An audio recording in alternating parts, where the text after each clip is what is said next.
Tout le monde a besoin de se déplacer, que ce soit un humain, un animal et bien plus encore. Mais aussi, il existe bien des machines créées par l'homme qui sont dotées de moyens permettant de déplacement, tels que de voitures, de trains, de motos, mais également des unités flottantes dont on parle de systèmes de propulsion. Dans cette vidéo, nous parlerons de 3 types de propulsion des navires. Mais avant de plonger dans le vif du sujet, si vous êtes nouveau dans la chaîne, n'oubliez pas de vous abonner pour ne rater aucune de nos vidéos. Eh bien, commençons par expliquer ce que c'est la propulsion. En construction navale, la propulsion désigne l'ensemble des systèmes qui permettent aux navires et bateaux de se déplacer. D'ailleurs, le mot vient du latin propellere et qui signifie pousser en avant.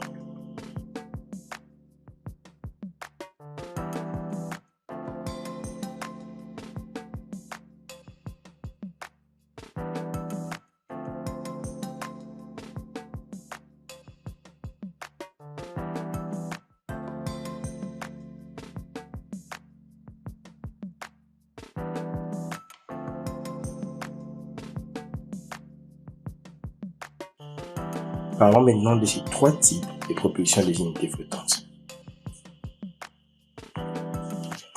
1. La propulsion animale.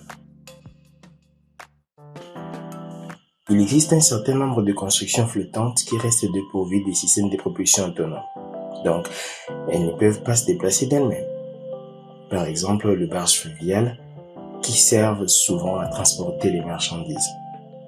Dans les temps, ces barges étaient halées par des chevaux marchant le long de berges d'un canal. On parle ici de halage par traction animale. Disons que ce furent des animaux qui assuraient la force de déplacement de ces unités flottantes.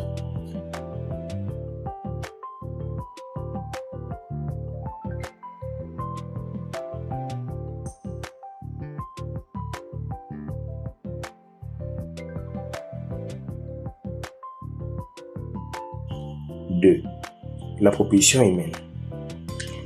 La propulsion dite humaine constitue une personne qui utilise ses mains et éventuellement ses pieds comme propulseur pour se déplacer dans l'eau ou sous l'eau. De façon générale, on utilise une rame, pas la rame dans le domaine du chemin de fer, qui est un ensemble cohérent de véhicules ou wagons attelés entre eux.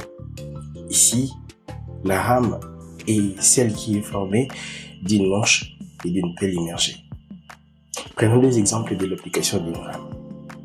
C'est sûr que vous pouvez en connaître certains.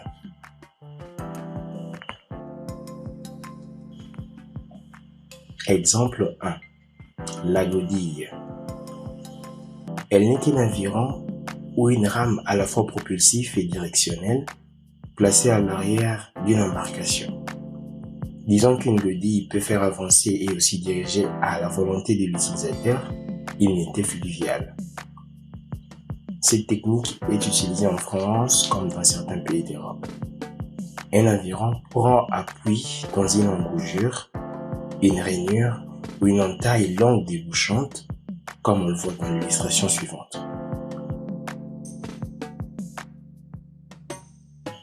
Parlons maintenant de l'exemple 2, la pagaie.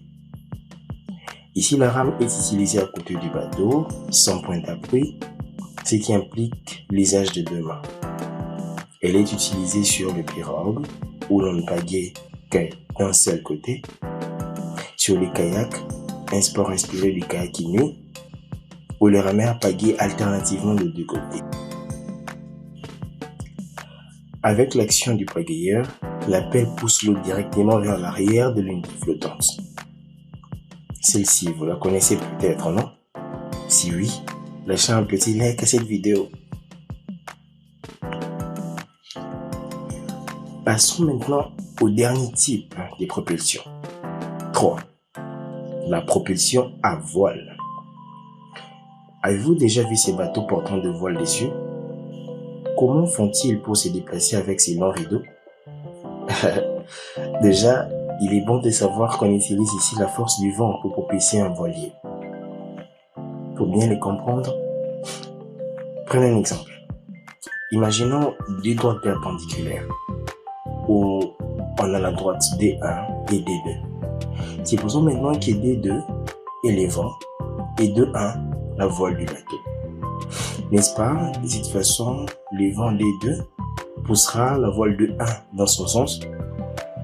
Alors, il est bon à savoir que le plus souvent, la voile est placée à peu près perpendiculaire au vent et ainsi fait avancer le bateau.